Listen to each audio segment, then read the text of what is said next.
미국과 중국의 패권 경쟁이 이제 경제를 넘어서서 안보 영역으로 전선이 확대되면서 전면전으로 치닫고 있습니다.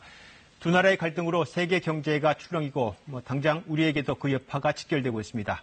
왜 이렇게 맞붙는지 워싱턴 금철영 특파원과 베이징 강민수 특파원 동시에 연결해서 짚어보겠습니다. 네, 먼저 워싱턴 질문 드리겠습니다. 미중 환율 전쟁으로 세계 금융시장이 요동치고 있습니다. 오늘은 어땠습니까? 네, 일단 진정서라고 할 수는 있습니다. 중국이 어제 바로 환율 안정책을 발표하고 백악관에서도 협상을 지속할 거란 언급이 나온 결과로 풀이됩니다. 하지만 백악관의 대중강경파인 나바로 국장이 금리를 최대 1% 내려야 한다고 주장한 걸 보면 미국은 장기전에 대비하는 그런 모습입니다.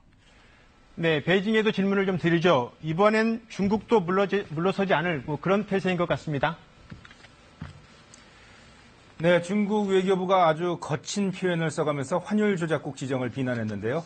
화춘잉 외교부 대변인이 무역 갈등을 키우는 건 또 하나의 악랄한 행위라고 말을 했습니다. 외교부의 표현에서 보듯이 중국의 대응도 점점 더 거칠고 또 강해지는 분위기입니다. 네, 워싱턴에 질문을 드리겠습니다.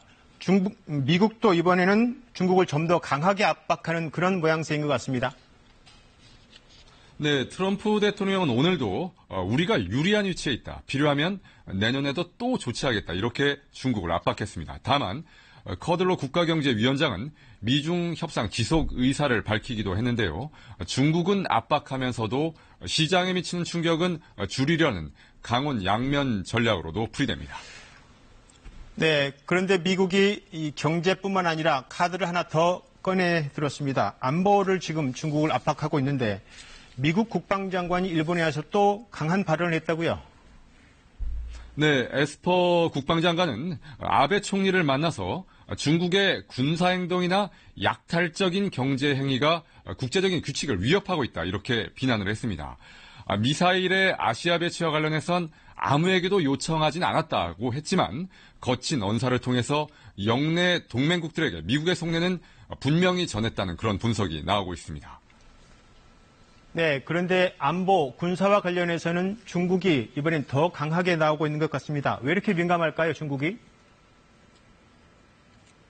네, 단적으로 사드 한반도 배치 때보다 더 민감한 반응을 보이는 것 같습니다. 중국 외교부의 군축사 사장이 어제 몇몇 외신들을 따로 불렀는데요. 한국과 일본 또 호주를 직접 거명을 하면서 미국의 미사일 배치에 협조하면 국익에 도움이 되지 않을 것이라고 사실상 협박성 발언을 내놨습니다. 미중 싸움이 마치 냉전 시기에 미국과 구소련의 싸움을 연상시킬 정도입니다.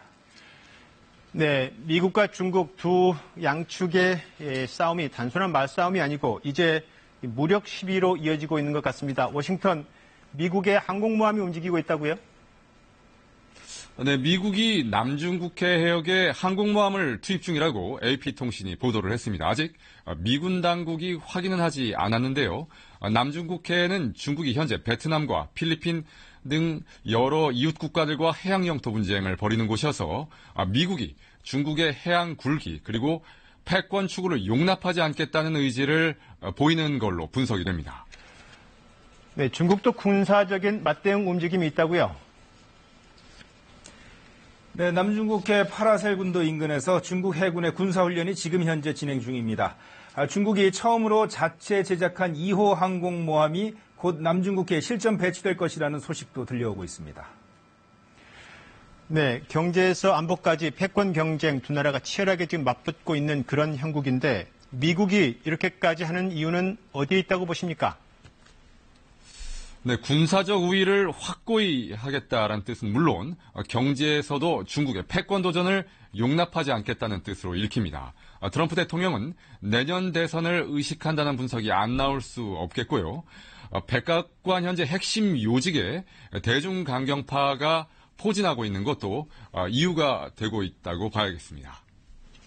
네, 그렇군요. 그럼 이번에 중국도 이렇게 물러서지 않고 지금 더 강력하게 미국과 맞붙고 있는 모양새인데 그 이유는 중국 쪽에서는 어떤 이유가 있습니까? 네, 지금 시진핑 주석과 중국의 전현직 정치인들이 베이다이어에 모여서 회의를 하고 있는데 대미 강경 노선으로 확실히 방향을 잡은 것 같은 분위기입니다. 이 미국의 의도가 단순한 경제 문제에 국한된 것이 아니며 미국이 냉전 시대 구소련을 대하듯이 전방위로 중국을 몰아붙이고 있다고 판단한 것으로 보입니다. 중국의 관변학자들도 시 주석이 강대강으로 전략적 사고를 바꿨다라는 분석을 내놓고 있습니다. 네, 이렇게 미중 두 나라가 강력하게 맞붙고 있는데 이 패권 경쟁 다툼에서 우리에게 지금 어떤 영향이 있을지 워싱턴에서 어떤 움직임이 지금 있는 거죠? 네, 에스퍼 미 국방장관이 모레 방한해서 한미 국방장관 회담이 열립니다. 트럼프 대통령이 조금 전 트윗을 통해서 한국과 방위비 증액을 위한 협상이 진행 중이다 이렇게 밝히기도 했는데요. 아직 협상팀을 꾸리지 않았다는 게 우리 외교부의 전언입니다만 미중 패권 경쟁 속에 이렇게 벌써 동맹인 한국에 방위비 압박을 하는 걸로 풀이가 되고 있습니다. 네, 워싱턴의 금철영, 베이징의 강민수 특파원이었습니다.